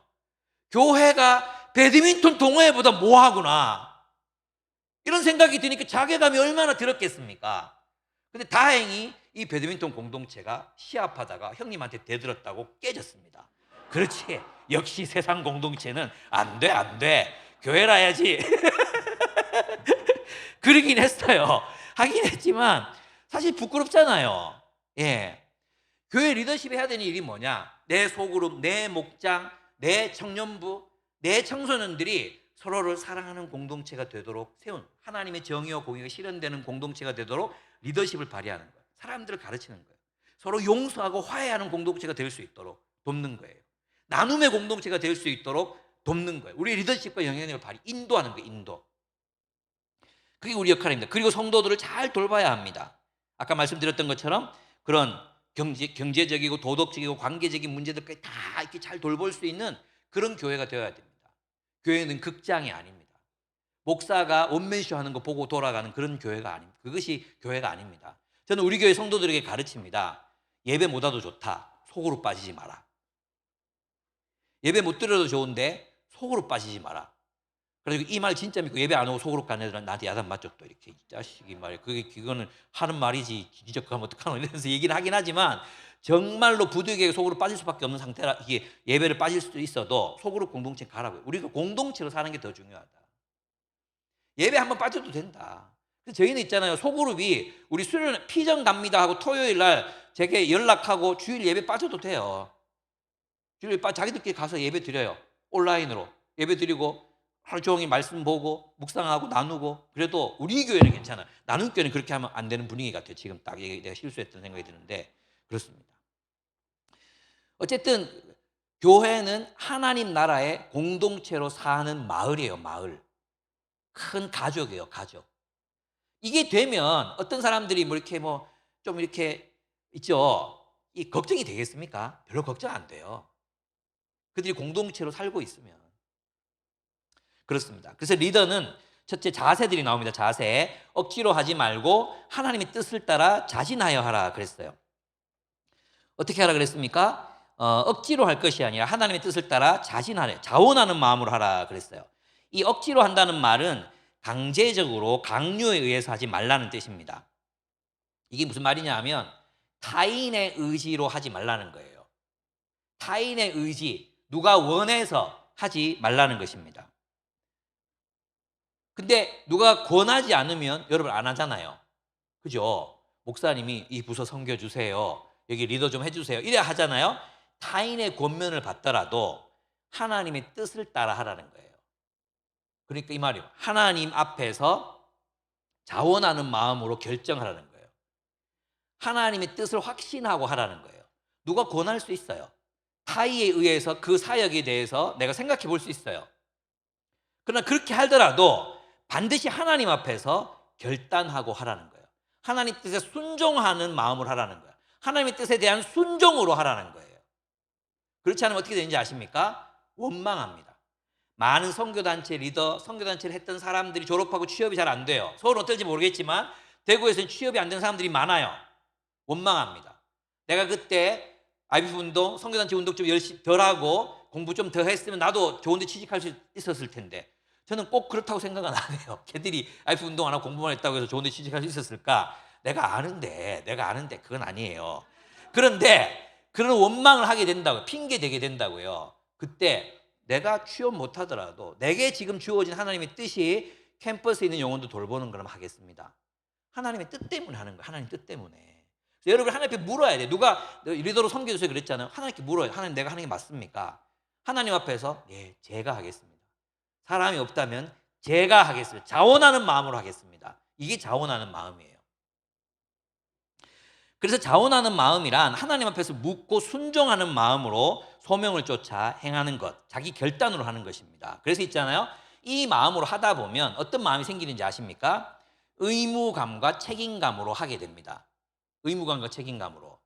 여러분 있잖아요, 우리 그리스도인들이 자꾸만 자원하는 마음으로 동기, 하나님을 기쁘시게 하는 동기로 하라 그러니까, 기쁨으로 하라 그러니까 책임감과 의무감으로 하는 일들을 마치 부정탄 것처럼 생각해요. 그렇습니까? 여러분 자녀를 키우는데 자원하는 순수한 동기와 사랑하는 열정으로 자녀를 키우신 적이 있습니까? 예? 여러분 의무감과 책임감이 아니면 애들 죽였어요. 버렸어요. 안 그렇습니까? 어머니로서의 책임감이 내가 그 잠도 못 자고 밥도 제대로 못 먹고 한마디로 뭐 화장실도 제대로 못 가면서 애들 키웠잖아요. 뭐 때문에요? 얘들 너무너무 사랑스러워서 막 너무너무 사랑스러워서 내가 그랬습니까? 의무감과 책임감이에요. 어머니로서의 책임감, 아버지로서의 책임감. 교회 일도 책임감으로 하는 거예요. 하나님 앞에서 내가 결단했고 하나님 앞에서 선택했다. 내가 그 책임감으로 일하는 거예요. 책임감과 의무감으로 일하셔야 돼요. 만약에 있잖아요. 내 마음속에 막 주를 위한 열정과 성도들에 대한 사랑이 충만할 때만 설교한다. 그러면 저는 1년에 2번 정도밖에 못해요. 어떨 것 같습니까? 어떨 때 진짜 설교하기 싫을 때도 있어. 내가 괜히 한다 그래가지고 막 이럴 때도 있어요. 의무감과 하나님 앞에서 결단하고 그 다음부터 뭘로 하는 거예요? 의무감과 책임감으로 하는 거예요. 그걸 왜 자꾸 나쁘다 그러는지 모르겠어요. 회사의 일은 의무감과 책임감으로 하면서 왜 하나님 나라 일은 의무감과 책임감으로 안 하는지 모르겠어요. 내가 뭐 이 일을 하는데 멤버들을 섬기는 게 기쁘지 않아요. 안 기뻐요. 안 기뻐요. 저는 어떤 기도도 해봤는지 아십니까? 속으로 리더할 때 하나님 제발 오늘 애매하게 한 명 오지 말고 아무도 안 오게 해주세요. 애매하게 40분 늦었는데 한 명 와봐. 이제 골 때리거든요. 오늘 진짜 하기 싫어요. 하나님 정말 아무도 안 오게. 이렇게 기도한 적이 제가 한두 번인지 아십니까? 진짜 많습니다. 우리 교회에서 뭐 기초신앙훈련 이런 거 하는데 진짜 제 마음에 나 오늘 진짜 하기 싫은데 아무도 안 오면 안 됩니까? 이런 기도 제가 한두 번 드려본 적 있는지 아십니까? 그때마다 뭘로 합니까? 의무감과 책임감을 하는 거예요. 내가 왜? 하나님 앞에서 하겠다고 결단했거든요. 계약서 썼거든요. 계약서. 그 계약서 때문에 하는 거예요. 그게 하나님의 뜻 때문에 하는 거예요. 하나님의 뜻이니까 하는 거예요. 내가 하기 싫어도 하나님 뜻이기 때문에 하는 거예요. 하나님의 뜻을 따라 하는 거예요. 아시겠습니까? 내 안에 뭐 순수한 동기, 열정, 그런 거는 무슨 일을 해도 없어요. 여러분 박진영 씨가 그런 얘기 했잖아요. 자기가 좋아하는 음악을 만드는 일을 하기 위해서 하기 싫은 일이 90%라고. 하는 건 10%, 나머지 90% 하기 싫은 걸 해야 되는 거예요. 여러분 우리 조영민 목사님 책 쓰셨잖아요. 저도 책을 썼잖아요. 여러분 책 쓰면 제일 기분 좋을 때 언제인지 아십니까? 책이 출판돼서 나와서 표지를 입고 서점에 딱 이제 내 책이 딱 전시됐을 때 그때 기뻐요. 쓸 때 진짜 고통스러워요. 아침마다 일어나가지고 계속 글을 쓰는 거 있잖아요. 이게 진짜 고통스러워. 이회수 씨 글 쓰는 거 재밌어서 쓰는 줄 아십니까? 그분이 책을 쓸 때는 집에다가 감옥을 만들어요. 감옥을 만들고 밖에서 자물통을 채워요. 그리고 식사 시간에 아내가 밥을 넣어줘요. 예, 그리고 책 끝날 때까지 못 나오게 스스로 만들어. 그렇게 책을 쓴 거예요. 무엇이 우리를 명품 리더, 명품 인간이 되게 하는지 아십니까? 의무감과 책임감, 그 성실함. 그것이 우리를 진짜 명품 그리스도인으로 만들어주는 것입니다. 하기 싫어도 계속 들어야 되잖아요. 엽기 들고 막 근육이 생기잖아요. 신앙의 근육도 그렇게 생기는 것입니다. 그렇습니다. 그 다음에 뭐냐면 더러운 이익을 탐하여 하지 말고 기쁜 마음으로 하라 이렇게 얘기했습니다. 이 기쁜 마음이란 건 또 기쁜 마음 할 때마다 이 기쁜 마음이 안 돼. 이런 마음을 생각하면 안 돼. 이 기쁜 마음이란 건 뭐냐 하면 계산하는 것 없이 다른 사람의 필요에 기여하기 위한 열심, 이게 기쁜 마음이에요. 이익을 위해 하지 말고 기쁜 마음으로 해라. 계산하지 말고 해라 이 말이에요. 그러니까 있잖아요. 우리는 사역을 하다 보면 사람들 섬기다 보면 계산이 돌아가잖아. 내가 이렇게 열심히 사람들 돌봤는데 아무도 내 생일 때 쿠폰 하나 안 보내. 쿠폰 하나 안 보내. 내가 열심히 준비해서 뭔가 광고를 했으면 답을 달아줘야 될 거 아니야. 꼭 있잖아. 내가 카톡에 뭐 글을 올리면 익십이야. 그 밑으로 아무 글이 안 달려. 이런 쌍놈의 새끼들 진짜 은혜를 몰라. 이런 일이 한두 번입니까? 그 계산해서 섬기면 못한다는 거예요. 더러운 이익을 위해 하지 말고. 이때 물론 초대교회는 장로들에게 페이를 지급했어요. 왜냐하면 사람들 돌봐야 되니까 교회 돈을 쓰게 했단 말이에요.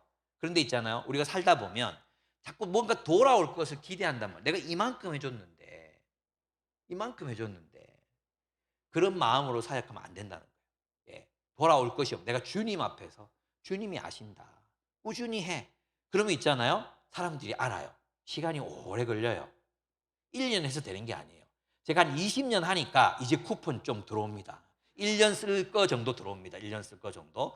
하도 잔소리하고 내 카톡 하면 제발 익십하지 마라. 제발 뭐라도 달아라. 웃음이라도 달아라. 눈 이거라도 달아라. 하도 얘기하니까 이제 좀 합니다. 오늘 지금 이제 마지막 설교입니다. 화살 기도 부탁 점점점 했거든요. 막 진동이 막 울리더라고요. 이제 예, 훈련으로 되는 겁니다. 훈련으로. 예, 가르쳐야 됩니다. 이 당시 문화에서는 은혜를 베푼 만큼 돌려받아야 하는 게 사회 문화 간섭이었어요. 내가 은혜를 베풀었는데 갚지 않잖아요. 그럼 고발당했어요. 고발. 예. 그런데 기독교 공동체는 그런 계산 없이 마땅히 헌신하라는 거죠. 뭐예요? 사람을 섬기고자 하는 순수한 열정. 그 사람의 유익을 구하는 마음으로만 하라는 거예요. 그러면 누가 우리를 긍휼히 여기십니까? 긍휼히 여기는 자는 복이 있나니 긍휼히 여김을 받을 것이며 하나님이 우리를 긍휼히 여기십니다. 저도 놀라우는 게 뭐냐 하면 내가 사랑을 많이 베푼 사람들은 나를 배신하는 경우가 많았어요. 진짜요. 이상하게도 내가 사랑을 많이 베풀잖아요. 이상하게 배신해요. 사람이 그런가 봐요. 얼마나 상처가 되는지 몰라요. 그러면 그거 하나 딱 붙잡고 있으면 내 마음이 막 무너지는 거예요. 근데 하나님이 이 사람이 아니라 다른 사람들을 통해서 나를 채우시더라고요. 내게 은혜를 베풀어 주는 사람들이 있어. 그걸 있잖아요. 우리는 하나님이 하시는구나. 하나님이 나를 긍휼히 여기셨구나. 이렇게 받아들여야 돼. 근데 대부분 사람들 마음이 섭섭해지면 나는 이만큼 줬는데, 나는 이렇게 시간을 냈는데, 내 젊음을 다 드렸는데. 사실 저 IBF에서 있잖아요. 제가 선교단체에서 10몇 년 동안 월급 안 받고 3년 헌신했거든요. 군대 가서도 매주 토요일마다 도망 나와가지고 아이들 소그룹 리더 했거든요. 예, 놀랍게. 해군은 그게 이제 제가 장교니까 출퇴근할 수 있잖아요. 도망은 아니고 그냥 조금 멀리 왔다 이거죠. 멀리 와가지고 진해 있어야 되는데 대구까지 왔다 이런 거예요. 리더 모임 인도했거든요. 그때 열심히 섬겼던 사람들 중에 제가 키운 사람이 한 2,000명 넘을 거예요. 연락 오는 사람 10명도 안 돼요. 10명도. 그래서 제가 IBF 사임했잖아요. 사임하고 교회 개척하죠. 교회 개척. 여러분, 근데 있잖아요. 나는 이 사람들, 정말 난 최선을 다했다고 생각하거든요. 내가 월급 못 받을 때도 먹이고 입히고 요리하고 내 돈 들여서 사역하고 찻집 가면 다 돈이잖아요. 돈. 애들이 무슨 돈 있습니까? 없는 돈 정말 그걸로 섬기고 그랬단 말이에요. 얘들한테 제가 못 받았어요. 근데 지금 제가 우리 교회 성도들한테 받고 있는 거죠. 너무 나를 사랑해 주거든요. 우리 성도들이 저를 막 좋아서 막 죽으려고 그래요. 예. 저를 너무 좋아해요. 너무 사랑해요, 막. 진짜로. 예. 외모는 안 되지만, 사랑받는다니까요, 제가. 예. 나는 이걸 이제 은혜로 받아들여야 돼요. 하나님이, 내가 이걸로 하나님이 나를 보상하시는구나. 그 섭섭한 마음에 사로잡히면 한정이 없어요. 연락도 안 하고, 내 인생 욕하고 저주하고 이럴 거 아니에요. 그게 아니에요. 하나님 이미 나에게 베푸신 은혜가 얼마나 많은데요. 그걸 하나님 은혜로 받으라는 것입니다. 그렇습니다. 그런데 그래서 이제 우리가 이렇게 훈련해야 되는데 그러면 이제 마지막 10분밖에 안 남았네. 예. 네, 마지막입니다. 이제 그 리더의 보상 아까 얘기 드렸고요. 리더의 보상 얘기했습니다. 근데 5절에서 6절, 7절을 보겠습니다. 여기에 보면 제자도에 대한 이야기가 나옵니다. 제자도가 나오는데 이 본문에 한번 보겠습니다. 5절 보면 젊은이 여러분, 이와 같이 여러분도 나이가 많은 이들에게 복종하십시오. 모두가 서로서로 겸손의 옷을 입으십시오. 이랬잖아요.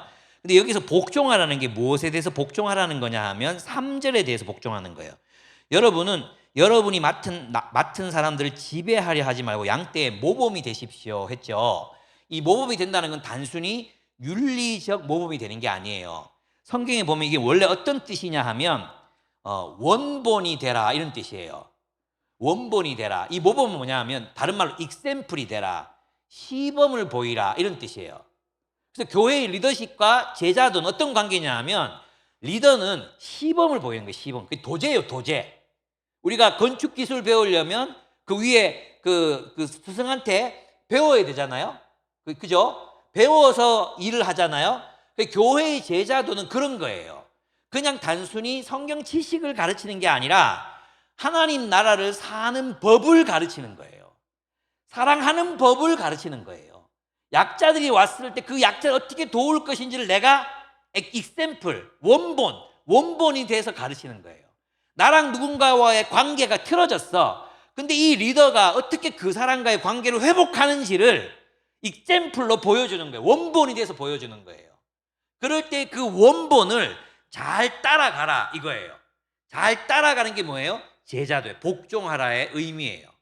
그래서 있죠. 왜냐하면 리더들에게 지배하라고 말한 적이 없거든요. 지배하지 말고 뭐 하라 그랬어요? 시범을 보이라. 그러면 말 잘 들어라 이 말이 뭐냐 하면 니는 스승인 내가, 내 바이올린 연주자가 있어요. 나 하는 거 보고 잘 따라해. 그리고 이제 막 연주하잖아요. 잘 따라 네가 해봐. 이게 리더의 모범이에요. 그리고 밑에 제자는 네. 그리고 따라서 해봐야 돼. 이걸 똑같이 해봐야 돼. 지존해라 하는 애들 가르쳐보면 있잖아. 가르쳐줘도 또 지존해라 하는 애들이 있어요. 못 배운다니까. 야 이마 요대로 하라고 했는데 그 안에 지 마음대로 하는 애들이 있어요. 얼마나 더딘지 몰라요. 그죠? 그게 제자도예요. 그래서 교회는 윗세대가 시범을 보이고 아랫세대가 와 나도 저 형님처럼 저 장로님처럼 사랑하며 살아야 되겠구나. 나도 저 집사님처럼 살아야 되겠다. 윗세대가 다음 세대를 그렇게 양육하는 것입니다. 그게 공동체예요. 근데 우리는 어떻습니까? 우리의 당회, 우리 나눔교회 얘기하는 거예요. 한국교회의 당회는 있잖아요. 기업 이사예요. 기업 이사예요. 이사. 목사님은 바지 사장. 그래서 성과를 못 냈어. 1년 동안 성도들이 몇 퍼센트 늘었나? 안 늘었잖아요. 담임 갈아야 되겠다. 교육전도사 지금 우리 교회 온 지 몇 년 됐습니까? 청소년부 맡았는데 몇 년 됐습니까? 몇 명 늘었습니까? 안 되겠네. 바꿉시다. 이게 지금 천국 공동체, 메시아적 공동체에서 일어나는 일이어야 합니까? 기업에서 일어나는 일입니까? 기업에서 일어나는 일이잖아요. 교회가 아니에요. 기업의 문화를 교회로 끌고 오면 안 되는 거예요. 그래서 있잖아요. 이 우리 교회의 구조가 이런 면에서 과연 사람을 키우고 하나님 나라의 공동체를 세우는 구조, 그 리더십 구조, 또 리더십의 내용 이런 것들로 채워지고 있는가? 우리가 반성을 해봐야 됩니다. 기껏해야 교회 반사 이런 거 하잖아요. 자기 되게 헌신한다고 하는 거에 드라이 하면서 공같이 대충 보고 와가지고 15분 동안 떠들고 가고 자기 헌신이라고 생각해. 대부분 한국 교회가 그게 아니에요. 내가 청소년 팀 맡았어. 이 청소년들이 내가 맡은 이 소그룹이 천국 같은 공동체를 경험해야 돼. 서로 사랑하고 말씀을 나누고 돕고 영적 우정을 쌓아가고 한 놈이 쓰러지면 일으켜주고 이걸 배우는 공동체가 청소년 부예요. 그게 대학 부예요. 청년 1부, 청년 2부예요. 그런 일들이 일어나야 되는 거예요. 목자를 보면서 성도들이 그냥 말씀만 배우는 게 아니야. 말씀을 배우는 핵심이지. 말씀만 배우는 게 아니라 그 말씀을 따라 사는 삶을 배워야 된다는 거예요. 당회가 이런 부분에서 본이 돼야 된다는 거예요. 그저 돈 얼마 배분 해주고 정책 결정해주고 이런 거 못합니다. 우리 교회 형편으로 안 됩니다. 이런 게 아니라 우리 나눔교회는 다행히 장로님들이 그렇게 헌신적이고 모범이 되시고 이렇다고 제가 들었어요. 얼마나 마음이 좋았는지 몰라요. 그래서 이런 얘기해도 마음이 안 상하시잖아요. 그죠? 다른 교회 가서 이렇게 얘기하면 막 기분 나빠하시거든요. 예. 기분 나쁘죠. 예. 그래서 있잖아요. 기독교 신앙은 뭐냐 하면 객관적인 명제인 진리를 발견하는 게 아니에요. 우리는 자꾸 기독교를 진리를 발견하고 진리를 찾는 거라고 생각해. 기독교 신앙은 하나님 나라 이야기, 참되고 유일한 하나님의 이야기, 하나님 말씀을 따라 살아내는 공동체적 삶에 대한 이야기예요. 삶에 대한 이야기가 기독교의 이야기, 그게 기독교의 진리예요. 진리. 그리고 우리는 그 하나님 나라 이야기에서 사람들이 형성되고 자라고 성장하고 선교적인 삶을 사는 것을 이제 교회가 그렇게 살아가야 한다는 것입니다. 스탠리 하우어스는 교회가 훈련 공동체로 존재하는데 어려움을 겪는 이유가 바로 교회가 소비주의 사회의 한 부분으로 전락해 버렸기 때문이라는 거예요. 교회는 더 이상 독자적인 에클레시아가 아니에요. 그냥 로마 문명에 종속되어 버린 이교도 종교와 같은 그런 종교가 되어 버렸어요. 로마 신화 속에 수많은 종교들이 있었어요. 그 종교들은 로마 국가주의, 그 국가주의 황제 숭배, 거기에 일부로 다 편입돼 버렸거든요. 근데 기독교만 철저하게 로마 황제 숭배, 거기 안 들어가. 예수가 왕인데요. 시저가 왕이야 이 새끼야. 아니 예수가 왕이에요. 예수가 왕이라니까. 그럼 다 죽었잖아요. 예수가 왕이에요 이랬단 말이에요. 그 로마 문화에 동질화되지 않았습니다. 그들은 그 로마 체제 안에서 살았지만 그 로마 체제를 그 안으로부터 발효시키고 있었습니다. 누룩이 밀가루 반죽 속에 들어가서 온 덩어리를 그냥 발효시켜서 변화시켜 버리잖아요.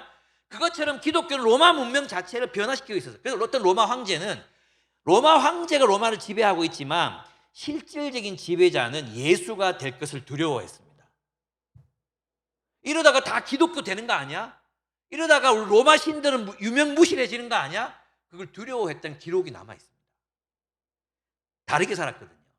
교회는 그런 의미에서 근원적 혁명을 일으키는 공동체여야 한다는 거예요. 여러분 공산주의 사회주의 혁명 일어나봤자 뭐합니까? 똑같아지는데 시진핑 보십시오. 똑같잖아요. 러시아 보십시오. 똑같잖아요. 공산혁명 일어난 후 전과 후가 뭐가 달라졌습니까? 똑같아요. 다 탐욕의 구조화, 탐욕과 폭력의 질서로 사는 것. 타인의 탐욕에 기대어 지옥으로 떨어지는 세계. 그 세계 속에서 그리스도의 계명을 따라 살아가는 새로운 공동체. 그 체제 속에 들어가서 그 체제 자체를 발효시켜버리는 그런 공동체가 교회입니다. 아멘! 우리는 그런 명령을 받았습니다. 주님 오실 때까지 우리는 이 사랑의 공동체를 통한 사랑의 혁명을 이루어 가게 될 것입니다. 그것이 우리에게 주어진 사명입니다. 아멘. 그런 교회 세워갑시다. 우리 함께 기도하고 마치도록 하겠습니다. 여러분, 하나님 이런 교회가 세워지게 해 주십시오.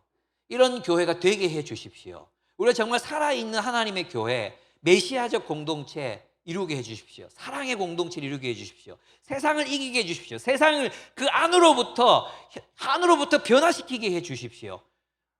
주님 그런 교회, 사랑의 교회가 되게 해 주십시오. 사랑의 공동체가 되게 해 주십시오. 함께 기도하도록 하겠습니다. 기도하시겠습니다.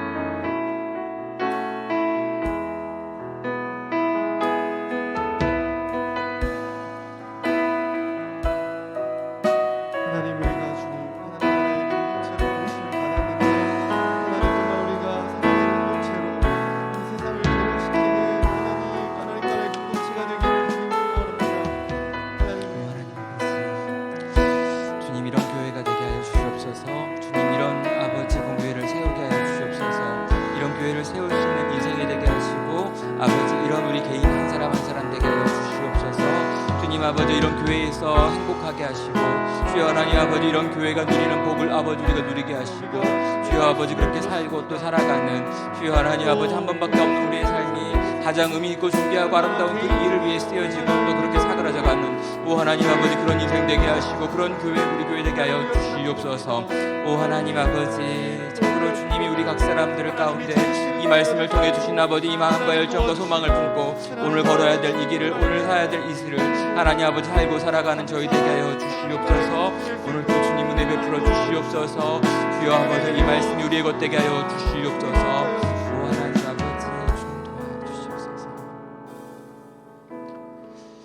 네, 제가 나눔교회 처음 부임해가지고요 첫 해를 이렇게 보낼 때 가장 기억났던 한 찬양이 있습니다.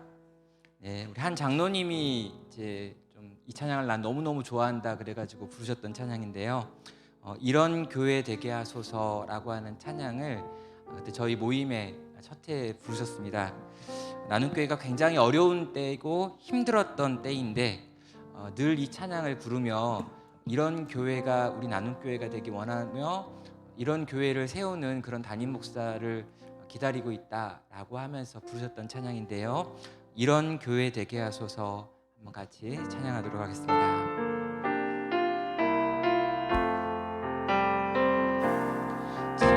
진정한 예배가 숨쉬는 교회 주님이 주인 되시는 교회